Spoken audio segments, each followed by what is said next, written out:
This is Unit 1, Lesson 8, Part 2. We're going to start with Example 5 and finish the examples for this lesson. A car travels on a straight track. During the time interval 0 to 60 seconds, including those endpoints, the car's velocity v, measured in feet per second, is a continuous function. The table below shows selected values of the function. So, we know that it is continuous, so we can use the IVT for this.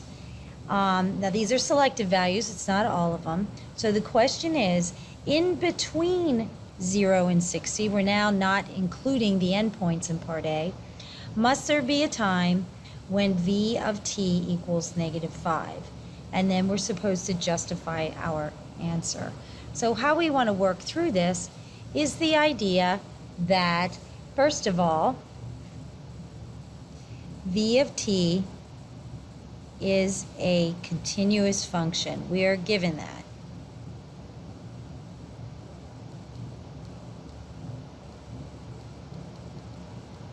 That's given. Now, we need to find a range of values that have v of t being -5 in between them. So when you look on the table, I can see right here between -10 and 0, -5 falls in that range. So I can say v of 35 equals -10 and v of 50 equals 0. So by the IVT,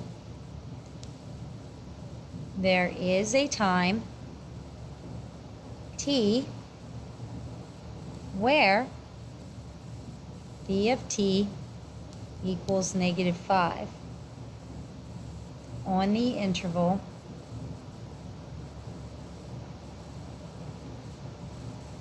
35 to 50. Since -10 is between, 5 is between -10 and 0.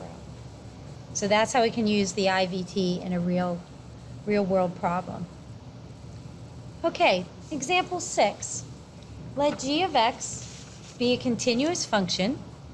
Selected values of y equal g of x are given in the table below. For which value of k will the equation g of x equals 3/4 have at least 2 solutions on the closed interval 2 to 8? So I think drawing a little picture here might help. So what we're looking for is where 3/4 is going to be, okay? So this is the idea we're looking at. So if I draw a little picture here using some of these values, just sketching it out a bit here, what I have is, I know I have a point at 2, 3, right there. That's 2, 3. And I know I have a point up here. I'm just going to use 5, 5. So here's 5, 5, because 8, 2 is just like way too high up there. And here is 2, 3. Okay? So I'm looking for, let's say here's the line, g equals 3/4. Okay, so I'm looking at a curve that looks like this. And let me move my 5, 5 point because my curve didn't go anywhere near where I drew the point. There we go. Okay, so we're looking at something like that. So I know that k is going to be in this little region here. So k has to be less than 3/4. That's what I'm looking for. Because it has to have 2 solutions. So one will be here and one will be here. So that means whatever k I'm looking for has to be below the 3/4. So looking at all my answer choices, 1 isn't less than 3/4. 3/4, it has to be less than 3/4. So that leaves me with 9/16 because 3/2 is bigger than 1.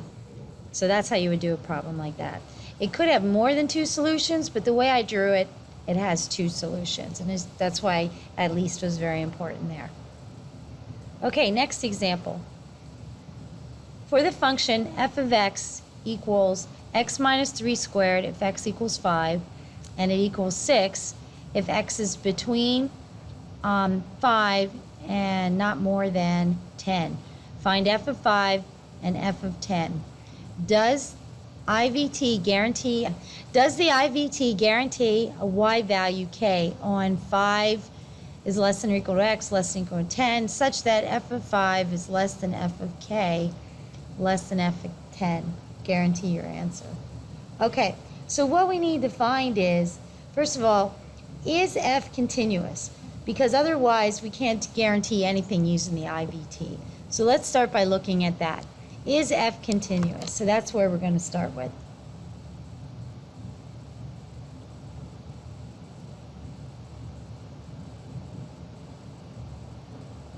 Okay, so that's the real question. So the limit as x approaches 5, because that's where we have a break here. 5 from the left of f of x is going to equal 5 minus 3 squared, which is 4. And the limit as x approaches 5 from the right of f of x is going to be 6. Therefore, the limit as x approaches 5 of f of x does not exist. So, f is not continuous, which means the IVT does not apply on this interval. It might on other intervals of this function, but not on this interval. Because remember, we're looking at a closed interval. It doesn't apply at 10. Therefore, there is no guarantee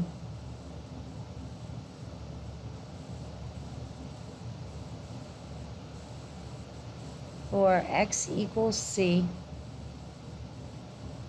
where y equals f of c. Oh, I'm sorry. I lost track of where I was writing. For x equals c where f of c equals k and f of 5 is less than k, which is less than f of 10. Okay? Can't happen based on the fact that f is not continuous. Even if we can see there is a value, the question is, does the IVT guarantee that value? And the answer is no, you can't, because f is not continuous. Okay, and then our final example of this lesson. The functions f and g are continuous for all real numbers, so that's good. The table below gives us values of the functions at selected values of x. The function h is given by h of x equals g of f of x plus 2. Explain why there must be a value of w for w to be between 1 and 6, such as h of w equals 0. Okay, so here's what we know and how we can go about this. First thing we know is that f and g are continuous.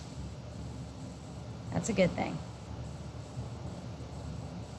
Okay, then because of that, h of x is continuous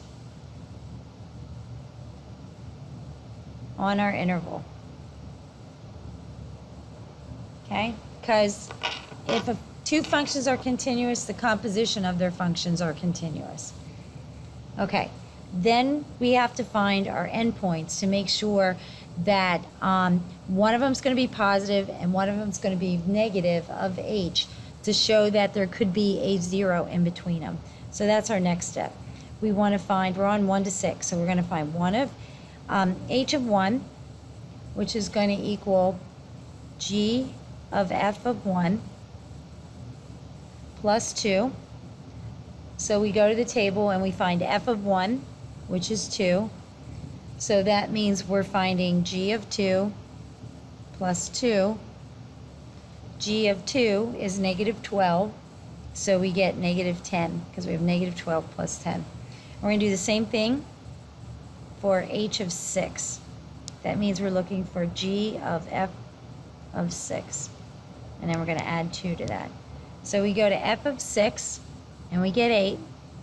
So we're looking for g of 8. And then we're going to add 2. So g of 8 is 28, plus 2 is 30.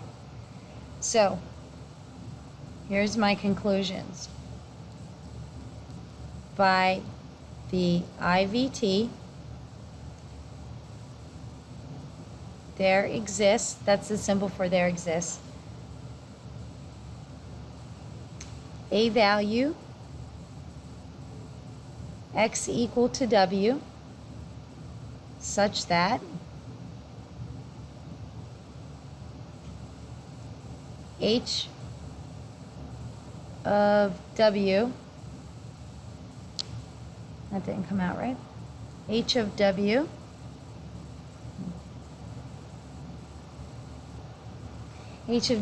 equals 0 since h of 1 is less than 0, which is less than h of 6 on our interval. Okay, so that's how you're going to see the IVT used in the AP test. I will answer any questions in class tomorrow, so good luck.